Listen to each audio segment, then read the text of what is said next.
Night of Jumps freestyle motocross competition in Waterpolo, Germany. 6,000 spectators, loud rock music and a dazzling pyrotechnic show set the scene for this night of extreme motocross action.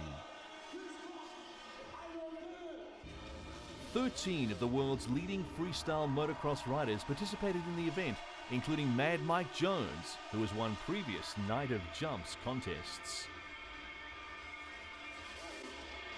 A highest air high jumping competition took place before the main freestyle event, and first place was obtained after clearing a bar that was set at 5.70 meters.